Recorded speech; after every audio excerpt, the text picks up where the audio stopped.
Hi, and welcome to Kent County Closeup. I'm Deb Havens. If you think solar power energy could never work in Michigan because we just don't have that many sunny days, you might be surprised to know how wrong you are. A solar installation in Michigan actually produces electricity for an average of 4.1 hours per day throughout the year. This is more energy than Germany, a country that has a successful solar program that runs on a 30% contribution of energy from the sun. My guests today are Shirley Kallio, Sierra Club member and advocate for solar power, and actually saved about $2,500 a year annually, normally spent for electricity. And we'll be talking about trends in solar power installations in Michigan with Mike Linsea, a founder of Solar Winds Power Systems, which is a solar installation firm here in Southwest Michigan, started about 10 years ago. So welcome to both of you. Thank you. Mike, your company has installed solar power in over 200 sites around Michigan that include both homes and businesses. Yeah. And let's start with what makes a good candidate for solar power. What kind of a site? Does it have to meet certain construction standards? Yes, construction, roof condition and that does come into play, Deb. And to answer your first statement there too about Michigan being viable, we have a lot of sunny days in Michigan. We have a lot of cloudy days, but really it's a matter of the panels have got more efficient and the costs have come down. So what wasn't viable 20, 30 years ago is very viable now. I mentioned to you too that we have customers. This was a myth 10 years ago that they could quantify how much power was available in a full moon. I now have customers that their systems wake up and trickle charge during a full moon. So I actually have customers with testimonials to that effect. So wow, that's how sensitive the panels are. That's what we use to demonstrate how sensitive they are. Yeah, that's remarkable. In Michigan. Well, let's take a look at some of the installations your company has made, both homes and businesses. And first we have some examples of some residential installations. So let's take a look at what we're seeing here. That's a garage rooftop up by Muskegon. And as I recall, that powered about 80% of the electrical load in that home every year. Okay. This is a ground mounted. Now this one we did, it's a wooden ground mount. We normally do a metal ground mount, but for some of our customers like the aesthetics, they live in the woods and they like to have a little softer look. And we have built a few of them out of wood construction and mount them just like we would on a roof, only on a wooden structure out in the woods. That's a shot of some solar shingles we did down for Western Michigan University here a couple years ago. So the entire roof is solar shingles? Of that particular example, yes. Interesting, yeah. And this is the inverter system, and this, I can tell by looking, those are two charge controllers on the outside with inverters on the inside, so that's an off-grid system with batteries. And is this something that homeowners have to really kind of internalize? Is it's going to be not attractive? Do you make it attractive? If you net meter, that means connect directly to the power company with the agreement you can feed them your excess power. That's very viable and has about a 9-year payback for residentials. And that's pretty much what we look at is that's first. Now if you go to batteries, that increases the cost by about 1/3. So you're kind of looking at things differently. In the future, I think every house will have a battery, but right now they're still a bit pricey. They're kind of where solar panels were 5-6 years ago. They're coming down in cost and getting smaller and more set for our type of living, where you can program them to work in the evening and offset charging cars and things like that. So that's all coming real quick. But is that inverter a battery operation, or is it the direct grid? Well, many of them will do both. Oh, they'll okay. connect to the grid and a battery, but they'll be dedicated to battery charging first.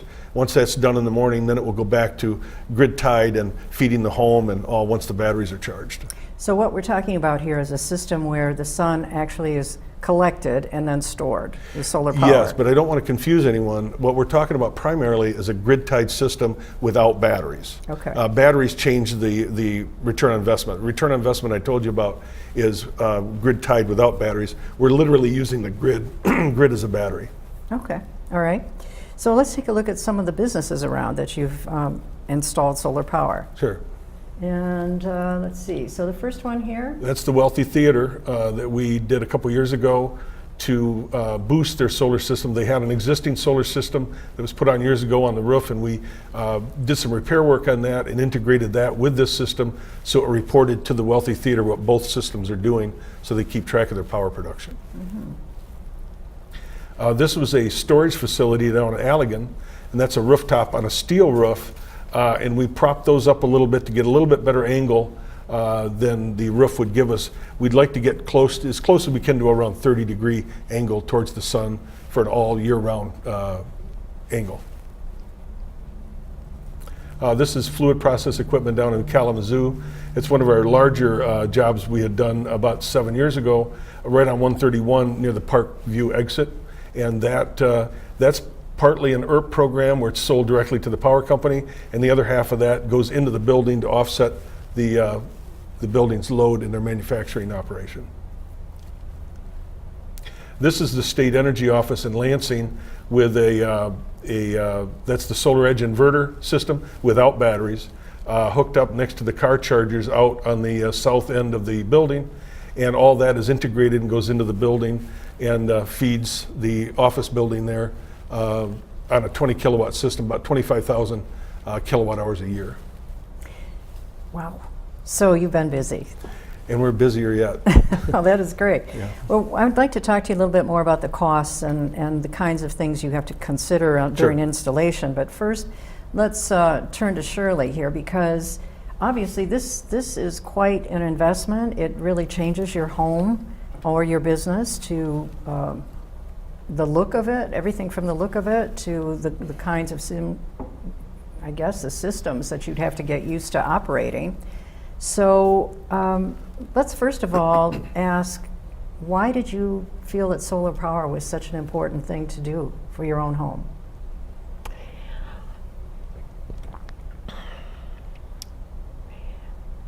I have been very concerned about climate change and the health of the environment in general. And I had an opportunity to put solar on my home, and I was delighted to do it.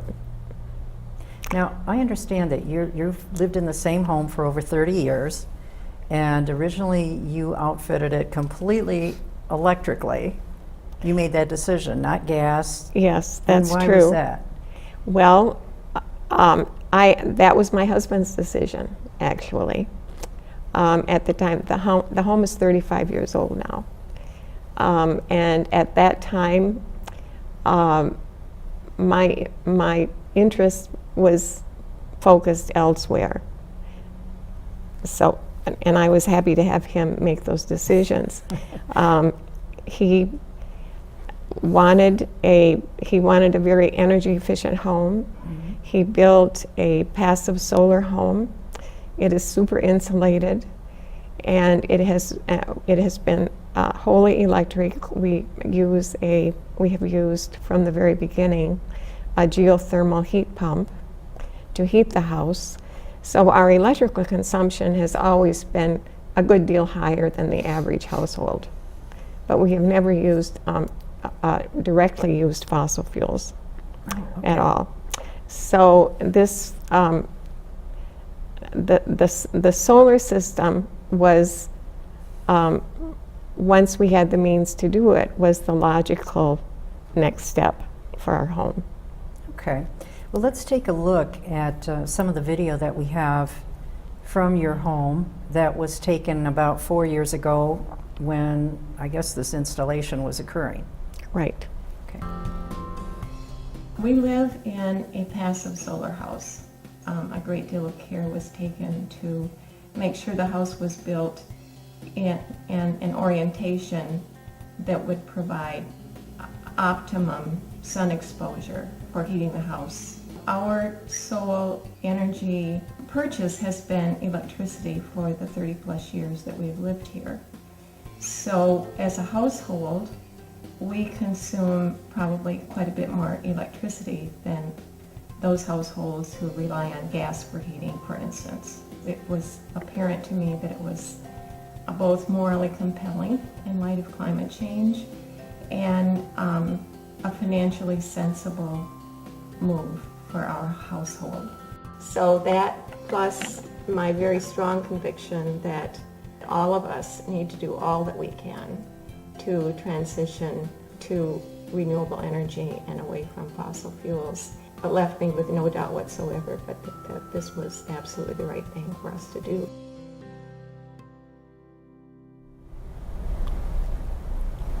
Wow. So I have to ask, so what kinds of change did you experience in your life, your lifestyle, once you felt that you had done as much as you could actually in terms of converting, or not converting, but installing solar energy, solar power? Nothing. It didn't change anything? No, not really. We were fortunate in that our heat pump did not really give out on us until long after it should have, and we just a month ago replaced the heat pump. And you saved quite a bit of money. At what point? Well, let's talk about that, because Mike, I think this is a good point to bring you back into the conversation here, because when you're talking about making a transition like this, there are several costs that have to be figured, cost plus benefit. How do you work with a homeowner or a business owner for that matter? Sure. Really, the finances are upfront, and that's how we look at everything as return on investment, commercially and residentially. A lot of savvy residential customers are looking at the same thing, and it's projecting payback based on the money you're saving from your solar power. And with residential, it goes anywhere from 8 to 9 year payback areas, depending on configuration. If it's a ground mount or roof mount, could be 9.5 years. Commercial can be anywhere from 6 to 8 years payback. So we look at things as ROI because the cost will fall in line with that. And so versus they're all different. So the best way to talk for people to understand is the payback period of 8 to 9 years, 9 to 10 years at the most, and that would be, even if it's a kind of a marginal area, you'd still pay off in about 10 years with a regular grid-tied normal system without batteries. And so what is the initial cost that you have to plan for? Again, it's site-specific. So if you have like a typical home, I'll give you this, a typical home that would use about 7,000 kilowatt hours a year, that would require about a 5 to 6 kilowatt system installed turnkey with premium equipment under $20,000. Then there's a 30% federal tax credit that you take off from that. That goes into the math. So out-of-pocket expense at the end of that is around $11,000, $12,000 area. And then at that point, that's what your return on investment comes from. The amount of power you're saving per kilowatt hour, which most folks are paying around 15, 16 cents a kilowatt hour. So every kilowatt hour you make, you're saving that 15, 16 cents. Okay, so Shirley, based on that kind of introduction, where did you find yourself? Well, the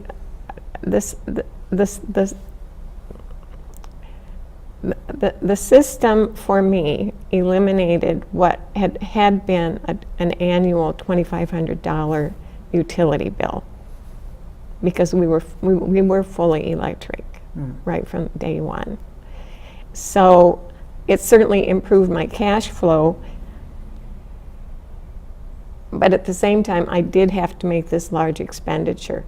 It's coming back to me now. I mean, every year that is covering my utility expense. It's no more out of pocket at this point. So it's like, for me, it was essentially paying ahead for 15 years probably. And Shirley was making her power with coal generation or nuclear. She's now making her power with the sun, the renewable energy. Right. So yeah, and that is the irony. If you think even if you are completely electrically powered, something is powering that electricity. Right. So. Now, even though all of my electricity goes onto the grid and I take what I use off the grid, it is still contributing to my neighbor's health and our overall climate mitigation. Because since we all share the same environment, it really is immaterial to me that it's going onto the grid and it's, it's diluting. It's diluting otherwise dirty energy. Well, let's talk about that phrase, going onto the grid, just to make sure people understand. What kind of a grid are we starting with? And then how does solar energy impact that? Mike, I'll give that to you. Yeah, Deb, that's really a bit of the rub as far as we get an interconnection with the power companies, be it DTE or consumers, to be able to feed back kilowatt hours that you're producing that are in excess of what the home is using. The power companies are in the process of altering net metering, possibly out anywhere from the next 6 months to a year and a half, and because they like to give everybody the idea that we're taxing the distribution system, where solar energy is an enhancement to the distribution system. Their focus now is on distributed generation. This is the key word with utilities through the whole United States, is distributed generation, meaning not concentrated generation from one point, but a lot of little spots. Well, solar meets that criteria 100%. And so, but the power companies, they're protecting their turf. Their business model is they produce power, and so they begrudgingly kind of work with solar providers, but in the future we think we're going to have more of a partnership with the power companies, and they'll see the value, because when we produce an extra kilowatt hour, it doesn't go down the lines, it goes to the transformer, to the neighbor. It's like water, it seeks its next level. It goes to the neighbor, and they can charge the neighbor full retail for that kilowatt hour. So it's a real wash, and if you figure we do it during the summertime, during peak hours when they have to fire up peak generators that are very expensive, solar is a very good value to the power company in distributed generation out in the grid. As farther you get away from the power plant, the more valuable that solar is. So for air conditioning as well as heating. Yes. Let's talk about what happens to the solar system, the solar power system, in the winter. The snow's falling, your panels are covered, then what? The way I look at it is you overproduce in summer, spring, and fall, and underproduce in the winter. And that's all calculated in. So your worst case scenario is total clog of snow, which I'm used to working in my home of West Michigan. And if you're along the lake shore, you get more snow and all, but I've also seen 1.5-foot drifts come off from solar systems because of the long red wave goes through the snow and through the air, and The causes long red wave? yes, the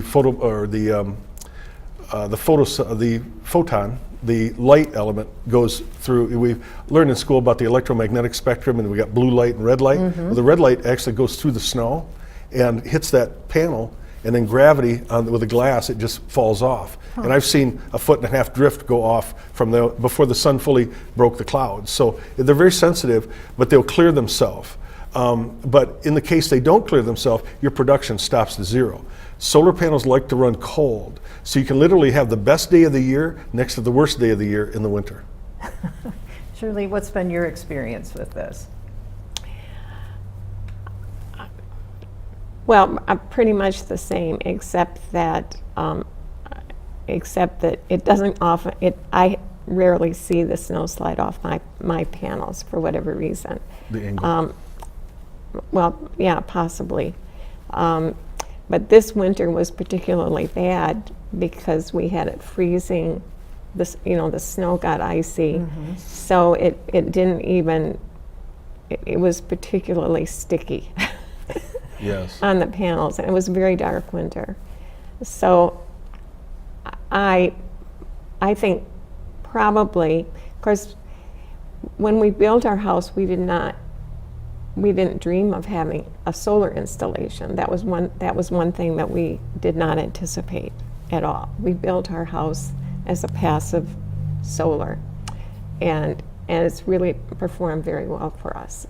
So if I were designing a house from scratch that was going to be whose energy was going to be provided by solar, there would certainly be other things that I would do. Our house, for instance, gets no shade from the front.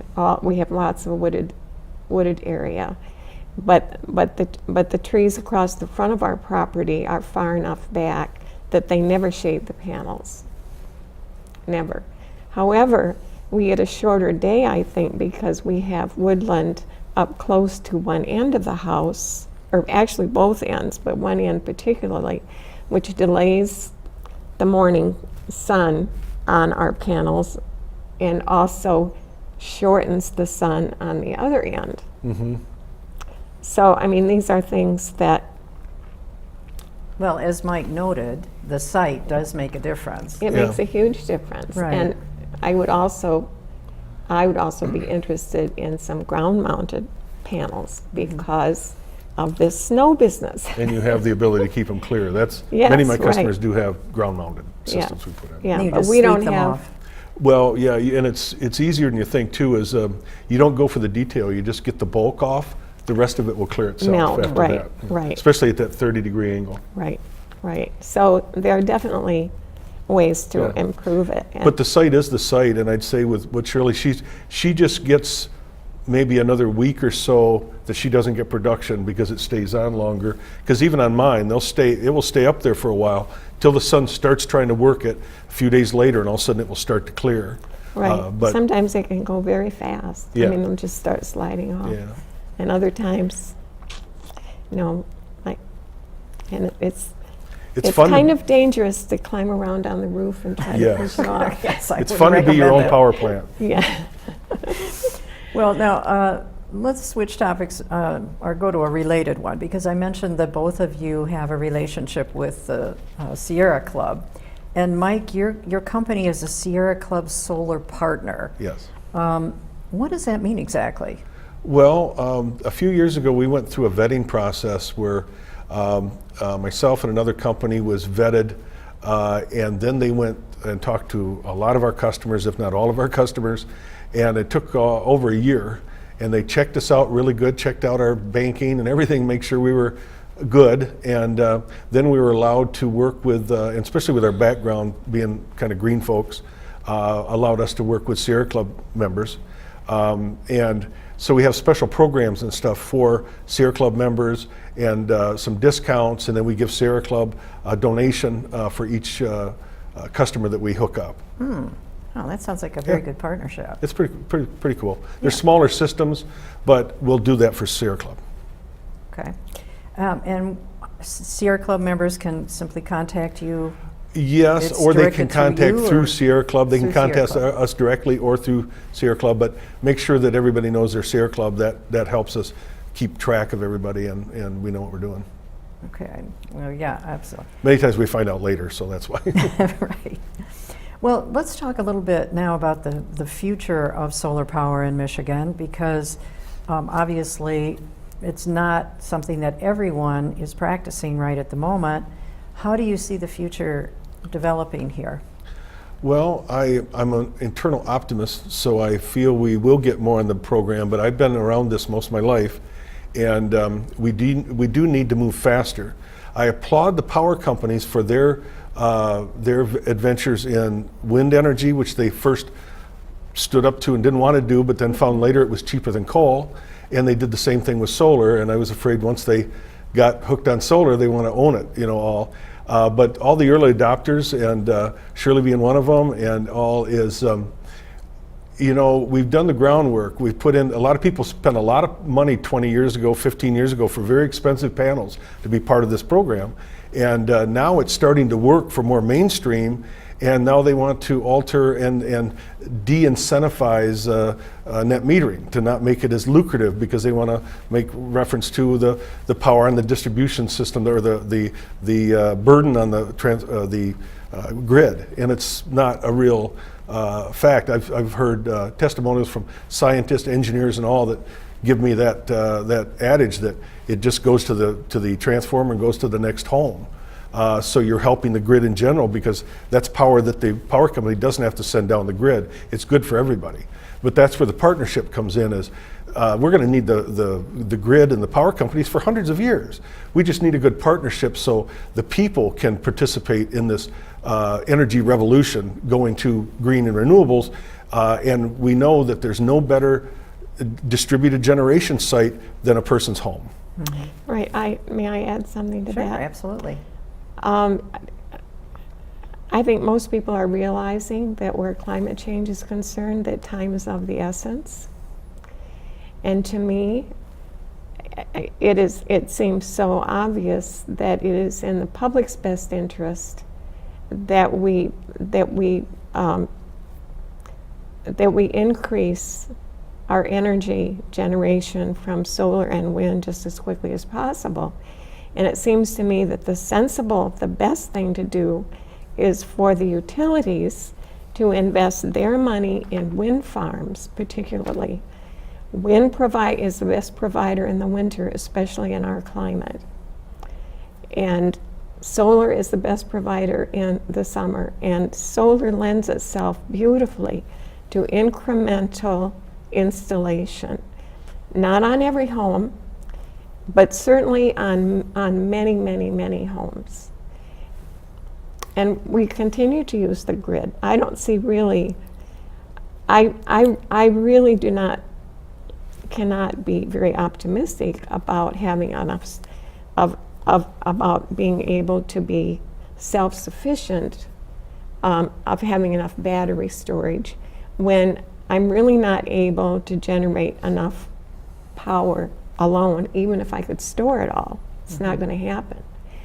But we can, as communities, we can very quickly, if the investment is there and if the way is smoothed instead of blocked, for homes and businesses to install solar on individual business structures and residential structures, while the utilities are focused on those wind farms, and we could very, very quickly make a complete transformation, I think, in our generation in Michigan. Yeah, and I would tap on that real quickly, is that, Deb, what needs to take place here with the public is we have to have more parts in the conversation. We're not in the conversation now. We're not part of it. And what I'm getting at is the power companies go and they talk. They need something. They're a legalized monopoly. And they go to the Michigan Public Service Commission and they come up with proof that they need to raise rates, and they get approval to raise rates. Well, when they need things, they're called an incentive. When homeowners and small business need something, it's called a subsidy.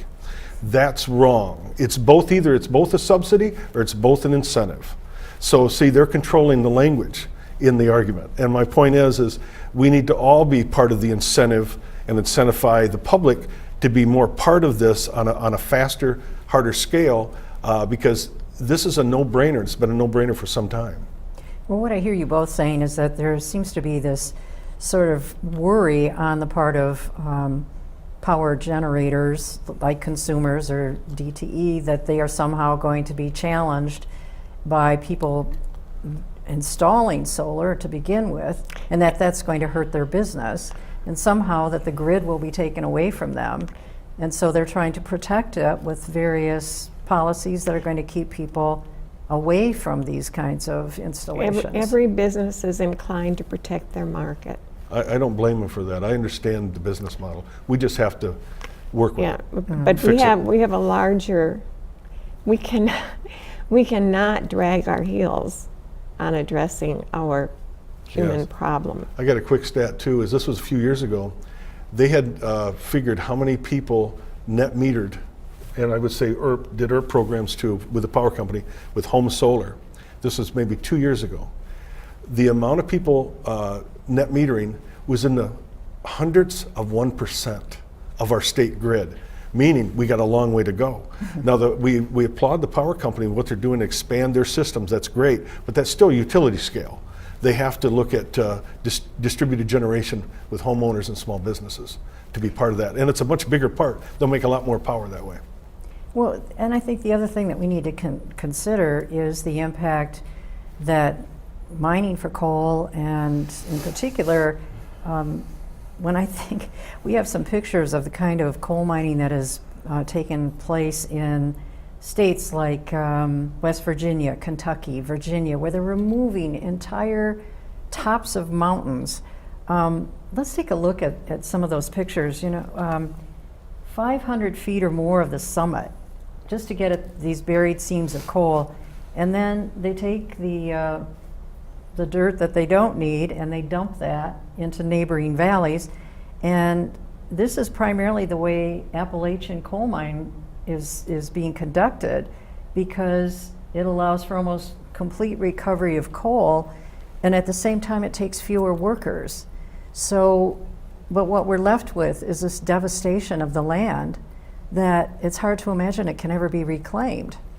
Yeah. Do you have any idea on that? Well, just that we have to get beyond it, and it's difficult. Change to the utility is tough. They really like what they did before. It works real well, and they want to keep doing it. I've got to give you a quick one. I go out west quite a bit, and if people have been out to Gillette, Wyoming, will know what I'm talking about. Is you come up in the area, first you see the miles of coal cars, many of them coming to Michigan from Gillette, Wyoming, and you come up into a real open pit mine situation, and you can see the mining operation going on. And what's at the other end of the mining operation? A large power plant. Mm-hmm. Now, again, I'm a greenie, but you kind of look at this, you got to look at it and go, wow, what a marvel. It's created. But that marvel is a monster. Over time, it's putting all the pollutants in the air, the mercury, the CO2s, the NOx, all that type of thing. And we know that our time has really run out for that type of technology. Well, yeah, I also was very interested in the future of generating solar for entire cities. Yes. There's some real interesting developments, like the Crescent Dunes solar energy plant in Nevada. Mm-hmm. Let's take a look at what this is. This is a very interesting installation, a 1-mile circle of mirrors around a central tower. It heats molten salt to more than 1,000 degrees Fahrenheit, and then that superheat salt is stored, sometimes underground, but here it's in a gigantic tank. And it's used to actually boil water that drives power turbines. Yeah, like a nuclear power plant. The nuclear reaction is all about boiling water. Yeah. It's in the desert Southwest. That's very viable and works very well.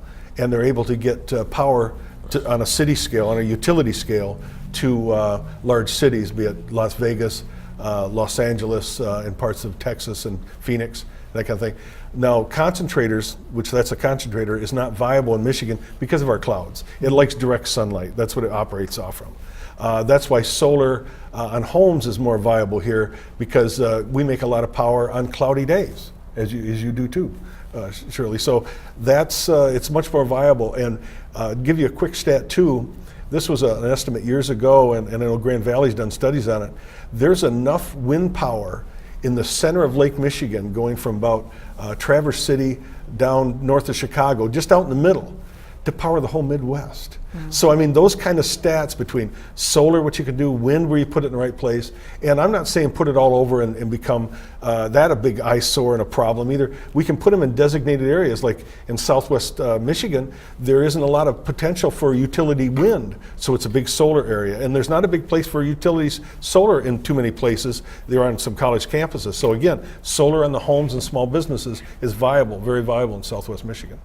Well, one thing I do want to mention, because you brought up nuclear energy, and of course one of the concerns there is how to deal with the spent fuels. Mm-hmm. What about solar panels that no longer operate properly? How are those disposed of? Well, there's been a evolving model on that.